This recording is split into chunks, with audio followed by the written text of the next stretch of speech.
So thank you very much for joining us, and I'm going to hand over to Liz, who's chairing this afternoon's event. Thank you very much, Ruth, and welcome to our three stellar authors. I will just introduce you from furthest away. So Kate Sawyer, on the far extremities, whose first novel, The Stranding, came out a little earlier this year and has been something of a success, would it be fair to say? Yes, I'm really pleased with how it's going. That's great. So this is Kate's first novel, and there are more in the wings, but if you've read this one, you're going to have to wait a little while before the next one's come out. In the middle, we have Jeanette, who is firmly a local author, I think it's fair to say.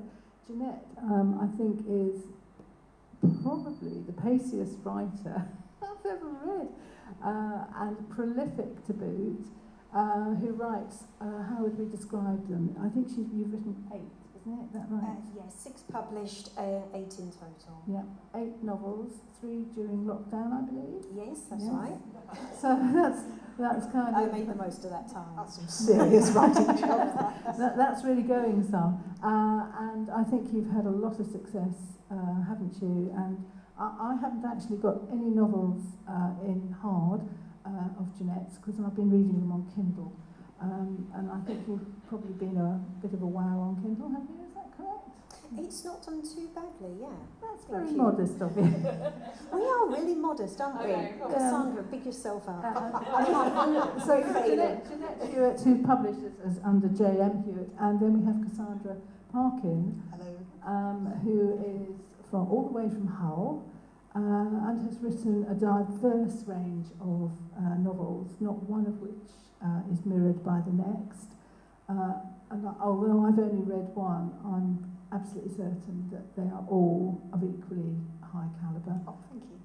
No, the only one I've read so far is Soldier Boy, which I would heartily recommend. And we're just going to be talking about Cassandra, who's also written, as she couldn't quite remember, sounded a bit like Boris Johnson and his children. Oh no, that's no! Please not Boris Apologies. Johnson. No, I don't mean that at all, because you remember the names of your children. I do. I remember my kids.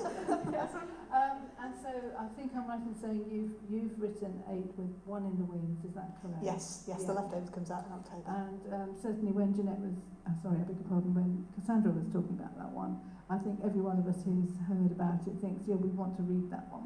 Yeah. So we're just going to, I'm just going to ask some very simple questions. We should in theory finish at 3:45, but I'm hoping that if nobody's looking, we can roll round to 4 o'clock if we've got questions. So think about those questions you might wish to ask at the end. There's more of us than there are of them. We can keep. Yeah, otherwise I shall have to improvise various questions. No, I won't.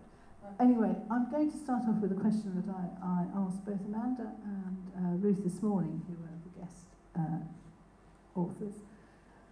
And that's the origin of your ideas. So I think I'm going to start with Kate, but the next question I'll start with Jeanette, if that's okay. So we're going to just go around. So origin of ideas, which is, you know, if you've got children in the audience, they will always say, where did you get your ideas from? But origin of ideas for you with this novel, which is about a woman who ends up in New Zealand, surviving... I'm going to let you say it. So, The Stranding is about a woman who survives the end of the world by hiding inside a beached whale. Which makes it sound incredibly sci-fi, but it really isn't. It's two stories that run concurrently, that interweave with each other, chapter by chapter. One set now in a London that we would probably most of us recognise, and the other, not just London, East Anglia as well, I should say. And she's from East Anglia. And then the other, post-apocalyptic, in New Zealand. The idea came from a writing challenge. So I was working in events in London, and I was feeling not particularly creative on my own, you know, for myself. You have to be quite creative in events because there's lots of things to juggle. But I was I signed up to this writing challenge called 28 Plays Later, where you write a play a day, every day in February. I heartily recommend it.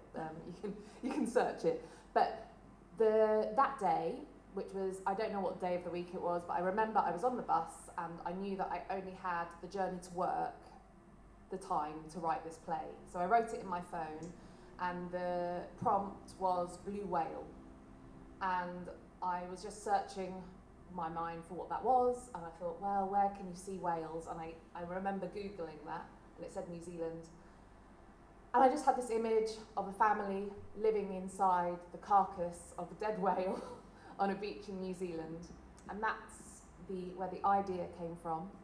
But I spent the next year thinking about how those people got there. And that is where the story came from. Yeah, a year later, I sat down and wrote my main character, Ruth, her story from the beginning. A slight alteration from the very beginning of the story. Yes. So not necessarily living entirely in the whale. No, but it is the whale. It's the whale. That scene is still the scene that was a short play is still in the book. So it spread outwards, and the story itself is sort of circular. So I guess it makes sense that it wasn't written in a linear style as well. I think the two devices that you have going through, telling the sort of like the here and now and the future, work really well. They do intertwine very effectively, and I kind of felt that when I was reading it, that yes, you might think the end of the world is the loss of a love, but is that truly the end of the world? And I thought it was a nice juxtaposition, the way you put this together. So thank you for explaining the origin.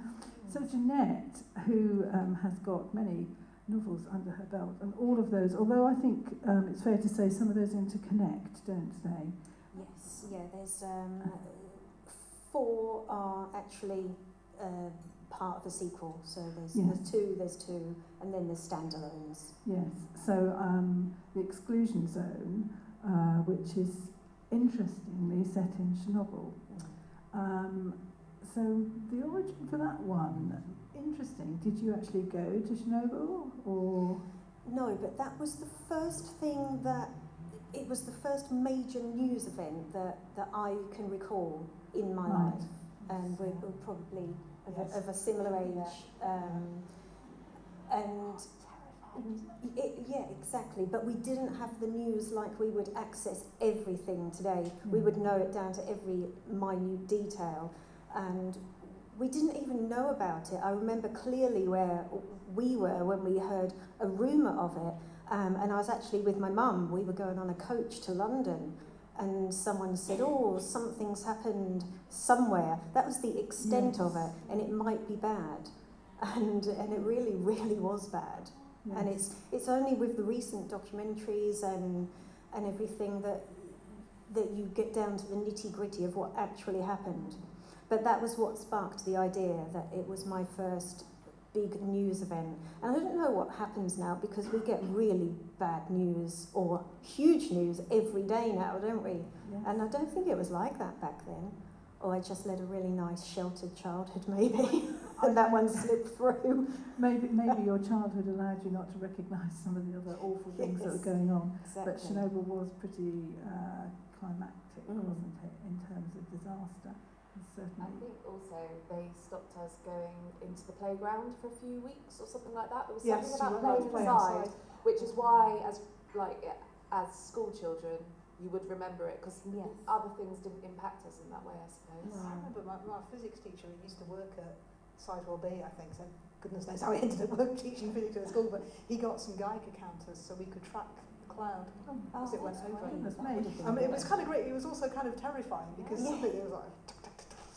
It was really scary. Well, it's kind of, it would link like yours, because at the beginning of your novel, you know it's coming across the world, and I found that, a great visual aid when I was reading yours. But I guess with the Chernobyl cloud, there was it wasn't there, it would just impact you, rain on you, without you really knowing. But that's where the ideas come from, and it can be sparked by a prompt, you know, which is great, a news headline.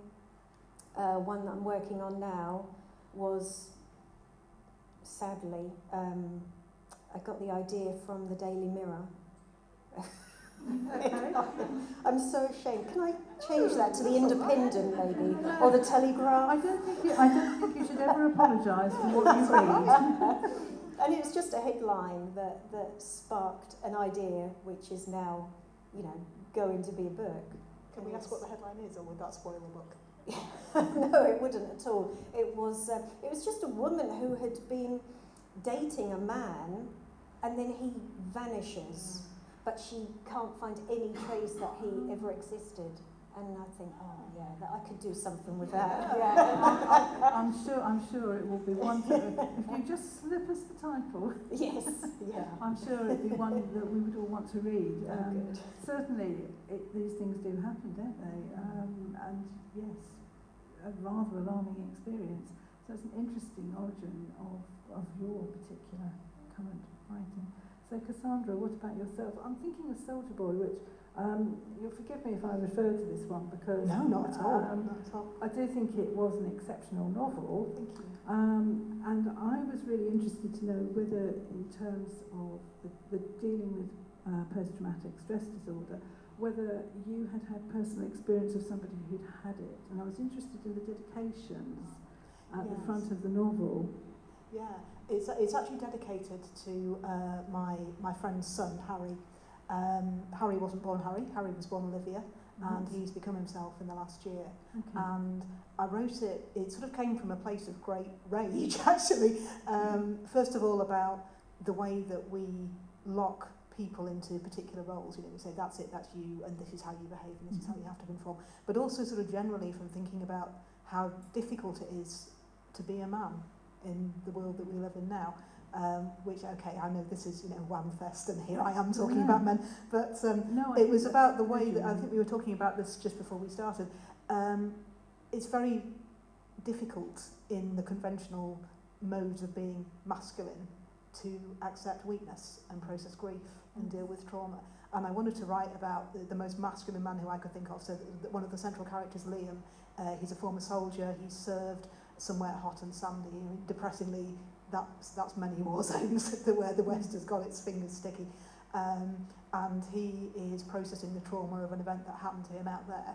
And having spoken to a lot of ex-soldiers, I've spoken to men who were involved, because my dad used to work offshore, he was involved in the Piper Alpha, and I've spoken to some of his friends, and that they all find it so hard to say, this happened to me, and I don't know what to do with it. Yes. They'll tell you the things that happened, but they won't say how it felt, because it's almost like it's not allowed. Rather like the men after the First World War, Yes. who couldn't articulate what they'd been through, but which I think actually is very pertinent to a women's festival, because it's how we are polarised as men and women, and what society expects of us. And of course the other side of the coin is Emma, Liam's wife, and Emma's story comes from a completely different place in some ways. It was a project that I was working on for Hull City of Culture Contains Strong Language Festival, and it was a poem about the things that women do to keep their men safe when they go away.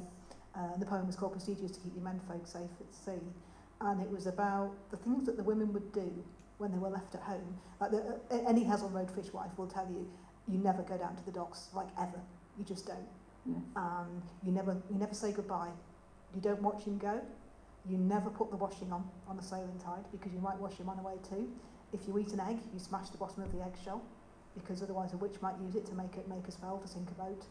And if your baby is born with a caul, then you keep that caul, and it's a family heirloom, because as long as that caul is in possession, the man in the house that owns the caul, even if he wasn't personally born with that caul, he can't drown. And there are so many, and yet they still know none of that's enough. He's still not safe, but I have to do these things anyway, because if I don't do them, then he's definitely in danger. So that's Emma's trauma, is, my husband's gone away to this place where I can't see him, I can't speak to him, I don't know what he's doing, and he won't tell me when he comes back. So what can I do to keep him safe? And when he comes back broken, how do I deal with the fact that he's broken? You know, how can I stay married to a man who is clearly incredibly damaged and just won't talk about it?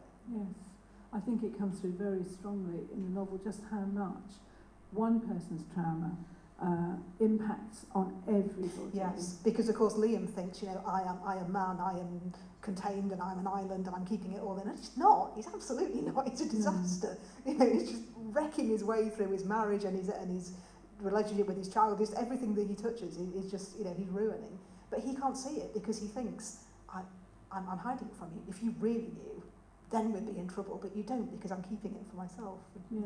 Yeah, yes. there's sort of that tension between what he thinks he's achieving and what he's actually achieving. It's really interesting that you should mention just the superstitions that people employ in terms of menfolk going to see. Yes, and they still do. That was the most interesting thing about performing that, was that afterwards a lot of women came up to me afterwards and said, I thought I was the only one.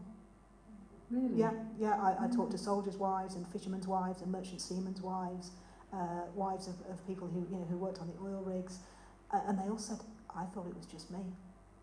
And there was one lady, she had a ritual where she would never wash the coffee cup that her husband used the last time. So he'd have a coffee, then he'd leave the house, and that coffee cup became a sacred object. Yes. Couldn't be touched.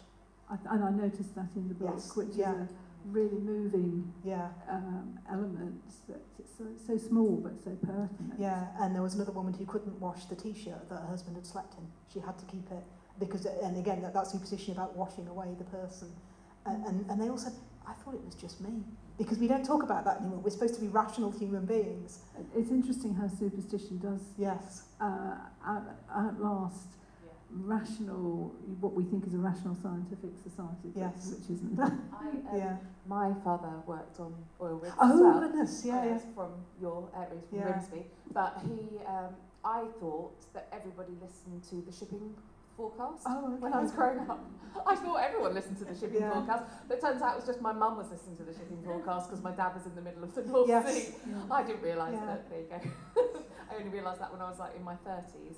So. Yeah, but the act of listening is totemic, isn't it? If you don't listen, that will be the day when it goes wrong. That's quite understandable. And actually, I think we now all listen to the shipping forecast for quite different reasons, but just because of the beauty of the language. Yes. Nothing to do with how practical it is. Well, we didn't really. So that's really interesting, Cassandra, just seeing the origins of that particular book and also the fact that the Harry Olivia story. Yes, because I mean, I don't think I'm giving anything away. I think the cover kind of tells you during the course of the novel, Liam's child Alana becomes himself, he becomes Alfie, and it's that's the other part of the story is how do you as a family, how do you integrate a member who said you all along you thought that I was this person, but actually this is me, this is who I am. And one of the things that my friend said to me when Harry came out was, I don't know what to do. And it wasn't, I don't want to do it. She wanted to support Harry, but she's like, I don't know what to do. You know, do I get him hormones? You know, what if he changes his mind? And then what if I leave it too late? And you know, he's never able to pass and he's just going to get beaten up in the street because he will look like who he is, which is a trans boy. And, you know, what's the right answer? And there aren't any right answers. No. Nobody knows. You know, the generation of trans people who are coming out now, we don't know. You know, what's the right thing? We can take a guess, but they're... It is just hazarding a guess all the time. And whatever we do, somebody will tell us that it's wrong. You know, when she let Harry go to school with himself, it's like, well, he's just going to get beaten up. Can't you just be Olivia for another term? And Harry's like, well, no, you know, I'm me. I want to be myself. And, you know, I'll take the hassle, and I'd rather that than pretend. But, you know, there was people telling Lorraine, you know, you shouldn't let her do it. Him, I have a son, not a daughter, we thought he was a girl, he's actually a boy. And everyone's like, oh, you shouldn't let her do it, you know, he's going to get in trouble, she'll regret it. You sure she's not just a lesbian? And like, nobody wanted to hear. You know, and if she'd done the other thing, they'd been saying, well, you know, you shouldn't be making him be a girl, you know. Whatever you do, somebody will question, I think there's always somebody who's ready to be critical. Yeah. Maybe that's a default of the human nature, I don't know. Yeah. Maybe, perhaps.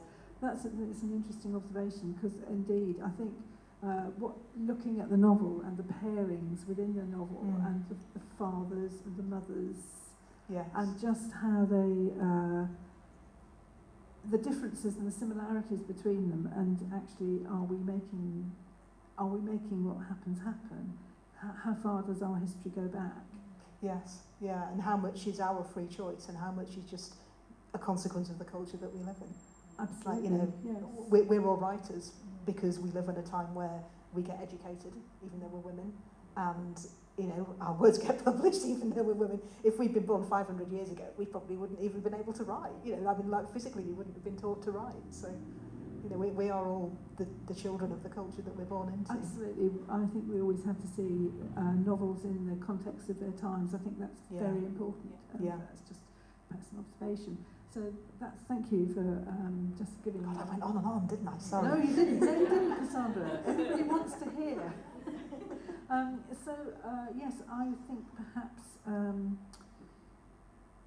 think perhaps I'm going to ask another question, which is the relationship of the women in each of your novels. So, although we are yes, I think that's the question we'd like to ask. So I'll start with Jeanette, if I may. And the relationships of the women in your novels, because the Exclusion Zone with, how can I explain this without giving too much of the plot away, the principal female protagonist and the relationship she has with her aunt, shall we say, for a starter. Yes, yeah. So if you can just perhaps... I guess I'm trying to think if there are any women in any of my novels that have normal, uncomplicated relationships. And I don't think there is. I really don't. No. And I don't know where that comes from, because before we done this event, we were speaking about learned behaviour, or what comes down from our parents. Yes, we were. And the women in my novels are not a reflection of what's come down from my parents or from my family. And I wonder if I can write them because I'm so secure in mine. I don't know if it works that way, or maybe, because it's certainly not from experience. No.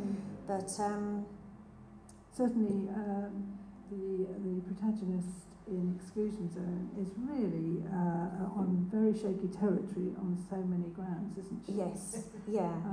And shaky in terms of her family background, shall we say, shaky in terms of her relationships and her alienation, shall we say, from other people. She doesn't really want to interact. No, that's a fear and a protection and a survival instinct, really. Yes. And I think it's, we were saying, sorry, I forgot what I was going to say. It was something about you. What we said before. I'll come back to that. I'm going to jump in with that. But that's it. I knew I'd get it. Yeah, thanks. I think it's part of the women who let themselves feel, they explore their emotions, as opposed to men who, kind of shut it off. Not all men. There's some here. I'm sure you're... It's less culturally permitted, isn't it? Exactly, yeah. And that's what I got from your novel, and it kind of led into the fringes of the majority of mine, I think, is that the women explore the things they're feeling, even if it's not pleasant. Yes. And I think that is a common thread running through quite a few of them. That's what I really liked about The Life protagonists. She Wants, is that your female characters in that book, they let themselves be as bad as they are. Yes. And they say, yeah, actually, this is awful, and I'm doing it. Yeah, and they kind of justify it as well. The male characters kind of go through the book not really thinking about the way they behave, it's just what they do. And it goes quite a bit deeper for the women, whether they are good or bad or somewhere in between. I have to say, the men didn't emerge terribly well from Exclusion Zone, or one. Yes. But I think that was necessary to the plot, so shall we allow them that? Yes. So, yes, what about yourself, Cassandra? Sorry, hello?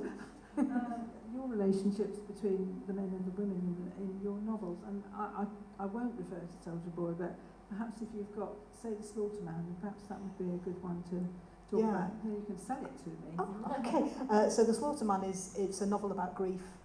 It's about a girl called Willow who is she's a twinless twin, as in she survived the death of her identical twin sister Laurel, and unsurprisingly the whole family is, you know, as any family does, it is falling apart a little bit at the loss of one of their children. Yeah. And I guess a lot of the relationships between men and women in that, I was sort of interested in the kinds of friendships that we form in grief. So Willow, throughout the whole novel, Willow only speaks once. She's become electively mute at the grief of losing her sibling. And she forms a relationship with a young boy called Luca, who basically never shuts up. Luca will just talk for England. And Luca is talking because he is also living with trauma, and he's putting on this very kind of cocky, wide boy, look at me, Jack the Lad persona, to try and impress Willow. And Willow, to him, is this sort of mysterious, silent person. And they form quite a close friendship without ever really getting to know each other, because Luca talks constantly but never tells the truth, and Willow says nothing. So, and yet still they somehow get to know each other. And I suppose I'm always interested as a writer in the ways that we get on and don't get along, the things that we share and the things that we conceal, and the way that we look to other people. So a lot of the people in The Slaughterman are lying about how they're doing most of the time. Willow goes to stay with her Uncle Joe, who is dealing with a loss of his own that he just doesn't speak about for weeks and weeks and weeks, and he's sort of putting on this act of I'm fine, I'm the kind of crazy childless and married uncle who comes in and solves it all, and he's not that person at all. He's dealing with his own desperate sorrow. So I'm always interested in liars. I think liars are some of the most interesting characters. Well, hey, there are plenty of those around, aren't Yes, there? there are indeed. Naming no names, because I've been forbidden to. So I think in terms of the relationship between the men and the women, a lot of the times they're kind of negotiating, are we allowed to be friends? What kind of connections are we allowed to make? And how are we going to deal with, are we attracted to each other? Are we not attracted to each other? Is that okay? And just sort of how you navigate that whole territory. That's a really interesting perception, Cassandra, because I was having a conversation earlier today with somebody in the room, and we were talking about friendship and men and women, and is it possible to do that? Well, yes, it is. Is it usual? Yeah. And is it usual? And we're just plain friends with men. I think, yeah. At what point does sexual attraction kick in? Yeah. And that's an interesting one, isn't it? Because men and women should be friends, because actually that moves us all forwards. Yeah, and yet we live in a society that values the romantic connection over everything else. Just about every story you see told is either about war or sex. And that's it. Those are pretty much the two things that we like to talk about. It's going to be a challenge now to find a book that is. Yeah, and I'm not saying that there are no books that don't talk about war or sex, but generally speaking, those are like the two great things, certainly of the visual world. So, Hollywood is all about sex and war. Yes. Television is generally about sex and war. It's like those are the two things. You can shag or you can fight, and that's what you've got. Yeah. And we don't tend to explore, certainly when you've got, straight male characters and straight female characters, it is unusual to see them just getting on. And being friends. friendship, which is actually such an important relationship in our lives. Yeah. So that's I've got my eye on that one. Oh, thank you. So what about yourself, Kate? Because actually, in your novel, I think it's really interesting the here and now story and the post-apocalypse story of friendship is really quite interestingly handled. It's really subtle, I think. Yeah, I suppose I wanted to write a sort of every woman story. That was sort of where I started with. It's why the character's called Ruth, because of the biblical reference of the sort of first every woman. Obviously, there's somewhat of a biblical reference to the whale as well, and the pursuit of the whale. There's another book that's quite well known for having a whale in it as well. And so I was considering those references as I wrote. And within that, for me, one of the things that I really wanted to talk about were the different types of relationships that can exist in a woman's life. From the great romantic relationship that might not seem like it to start off with, to the romantic relationship that might sweep you off your feet but might not be as wonderful as you think, to friendships that are both seemingly surface but really are well connected, to that friendship that is someone that you can always rely on even if you are completely different in lots of different ways. And although my main character is an only child, sorority, because it also extends. The story might seem to be about a navel-gazing middle-class white woman, but I hope that the story opens out to be about something more.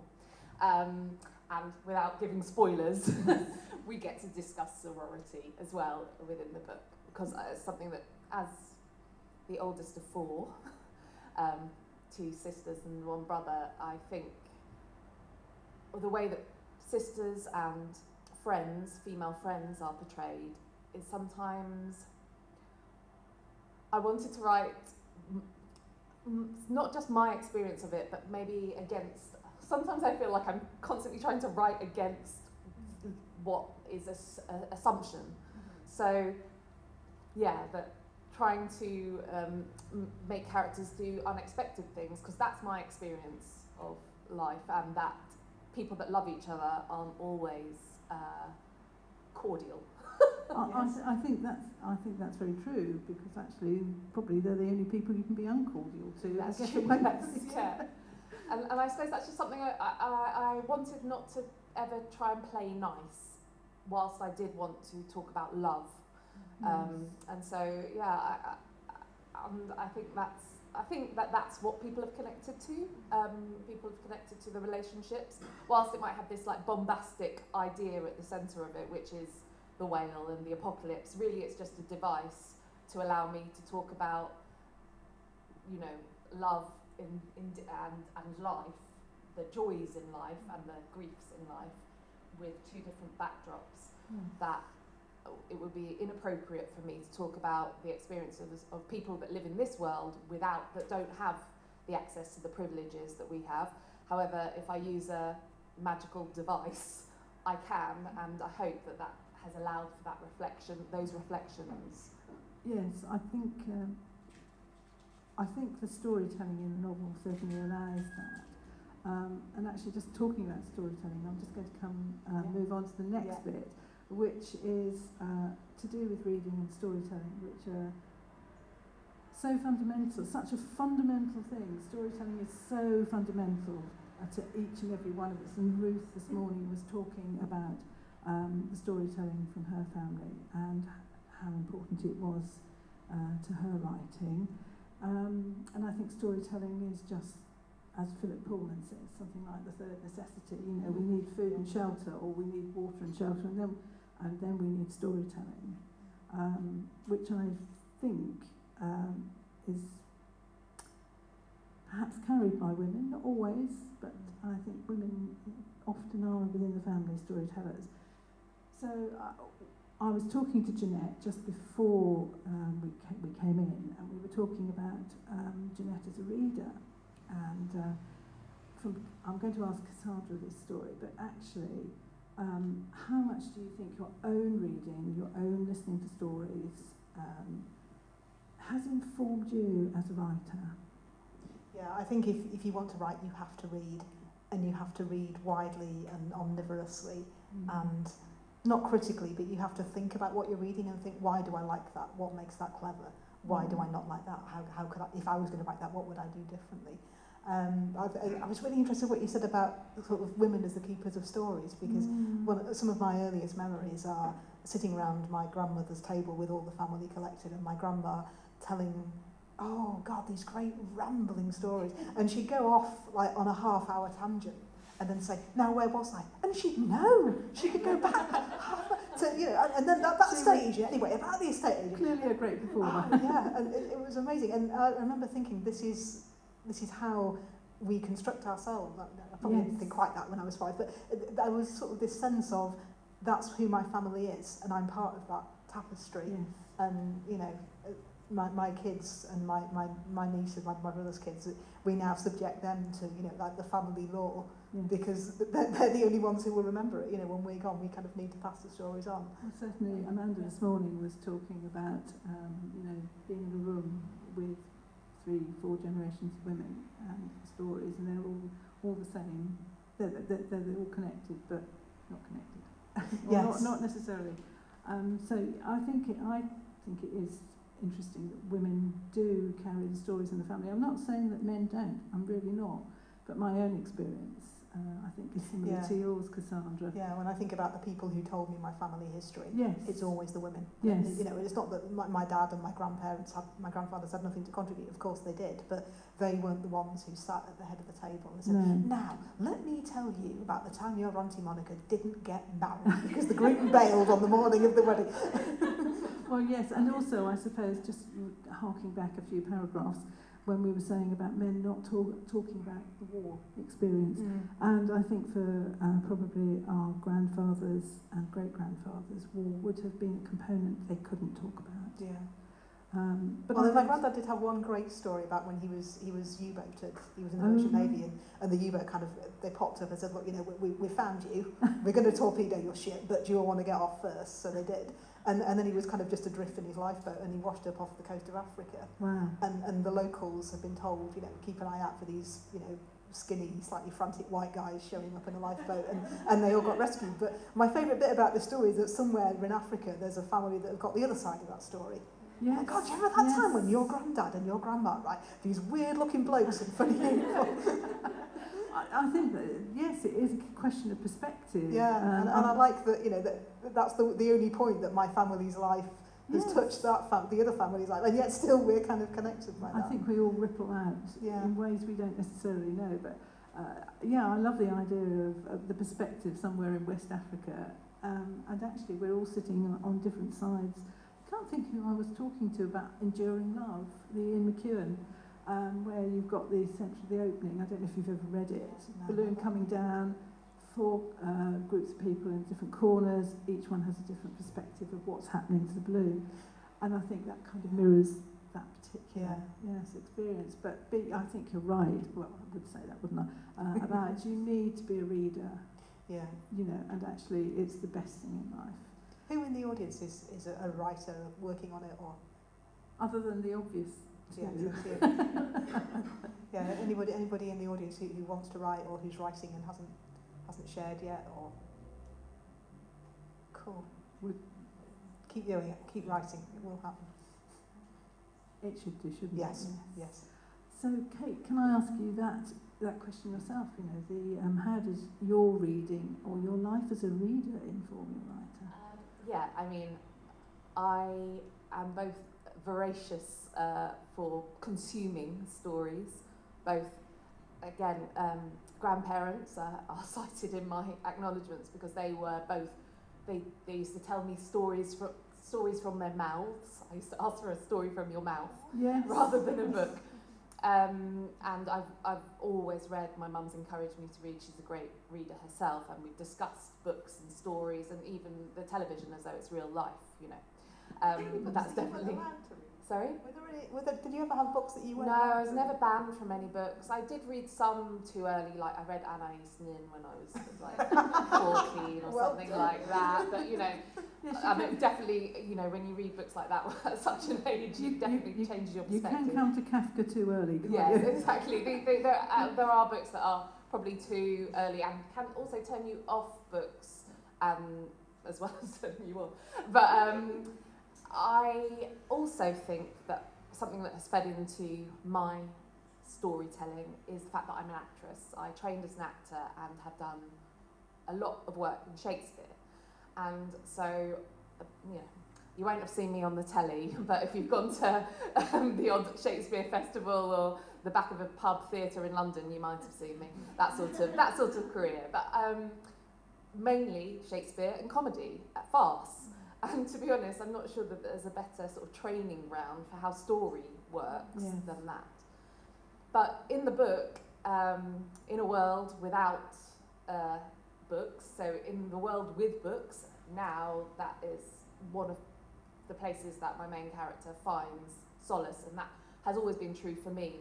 The escapism, the reflection of things that you hadn't realised are something that you're dealing with, and seeing it, someone else experiencing it and thinking, oh, I'm not alone, thank God. I'm not just weird, and that's been really important for my reading. But it's interesting to say about male storytelling, because in my book, Ruth isn't the only person in the whale. She meets a native New Zealander, and they both survive in the whale. And the book also is a lot about heritage and about how we pass on our stories, and how what we are made up of is the stories that we sort of tell each other. And again, perspective of how we are not just one we're all the stories that we're subjected to, basically. It's kind of like a beehive. Yeah. We're all sharing that particular beehive, and there are loads of little stories buzzing around. And it's also the omission of stories that I wanted to talk about. Like, for example, as women, particularly, we might tell ourselves certain things are required of us. For example, shaved legs is one of the ones that we all think women, when they get to a certain age, they start shaving their legs. And that is, like you said, it is societal, it is something that has happened over a period of time that we believe to be a truth, and that really it can, I think the last 18 months has shaken up some of those truths for us. We're like, well, this is the way life works. How much is optional when you don't have to go out, isn't it? Yeah, so this is the way life works, and then you're like, hang on, no, I don't have to do that, or that doesn't really exist. I mean, you know, the floundering of things at the very beginning when people weren't, you know, society was sort of like, became an amorphous mass, and we were just sort of like, I think a lot of us realise that the way things are is only because they are how they are, not because they're set in stone. We don't have to conform. Exactly, yes. So can I just turn that question to Cassandra, I beg your pardon, to Jeanette, because we had an interesting conversation, well, I found it interesting, just before we started this, with yourself and your mother, about you as a reader and your life as a reader. And I think I'm not taking the words out of your mouth if I say you were a voracious reader. Yes, yeah.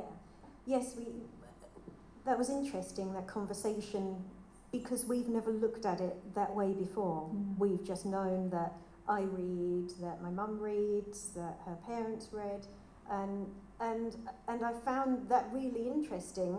I didn't know that my mum's dad read the paper to learn English because he came here from Poland. And I'm sitting here also thinking about the stories that both him and my other grandfather, my dad has often said his dad wouldn't talk about the war. And I know that my Polish grandfather, he was in an Italian prisoner of war camp, and he escaped, and he made his way over so many countries to end up here. And I wish I knew the details of those, but we don't. We know the facts, and we got them from the Red Cross, I believe, didn't we? We know the facts of which countries he travelled through, but not the stories in between. And I wonder if it was us women who had been in those two men's position, Maybe what they might have words felt we more would able have, to share what it was like to do that. they'd have been written and everything. But yeah, in answer to your original question, yes, it does get, it's been passed down, written. I said to you that I think by the age of 10 or 11, I'd exhausted the books in my age range, and I did have to go and raid my mum's bookcases. And it is, I think, that transition period between childhood and 13. 13 is always a period when children tend to drop off the reading radar for a while, and whether they come back or not. Well, that was an interesting question that you asked, Kate. Did you have any books banned? Yeah, I wasn't allowed to read Interview with a Vampire. Oh, I have no idea why. I've got the stuff she let me read, but not that one. Gosh, I don't remember there being anything particularly. No, I think that was actually Unless of course, you know, we take the motif of his vampire as being sex, in which case, hey. Plenty of books now with actual sex. I might have been bothered about the vampire, I don't know. But No, I don't. Oh, there was a book called Undine. It was a sort of, I think the writer must have read Rebecca by Daphne du Maurier and thought they could do it much better. And it was a kind of weird sort of 60s pulp fiction book. And I said to my mum and dad, can I read it? And they said no. And one of them was because it's rubbish. But in my head, it sort of became a special totemic book, so I kind of read it anyway. I've heard that word rubbish applied to so many things, and actually it wasn't necessarily so. I think it's safe to say that Daphne du Maurier did it better. But yeah, it's weird, isn't it, when you're not allowed to read something. I wonder why, if when you reach 13 or that age, you should be allowed freedom to try whatever you want in literature, I hasten to add. Well, I mean, literature's a broad term. Otherwise, you may stop reading. I think it is a really interesting one, Jeanette, and I think it might be you're not interested in the children's subjects anymore, but you haven't quite jumped to the adult things. Yes.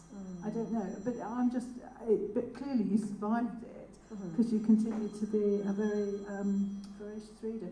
I'm just very conscious of the time, unfortunately, people. So what I'm going to do is I'm going to say, is there anybody here who's got some questions? And yes, great. Thank you.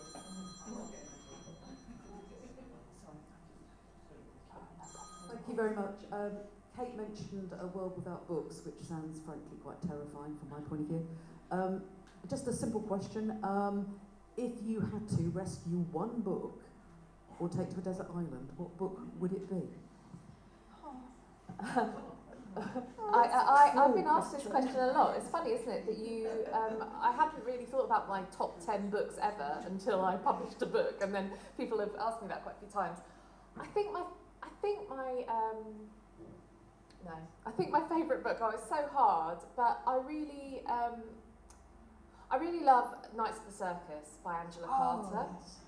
And I think the reason being is that I need something like that has a huge journey to it. I mean, there's loads like that have this, from Anna Karenina to, Tolstoy, I'd take Tolstoy, but there's something about that has a magical questioning element to it, that has beautiful writing, that has a huge scope of story, that's probably what I would take. I got some time to think about that. I'm grateful you went first. I think I'd look at it quite logically and, as you kind of said, try to find stories within a story.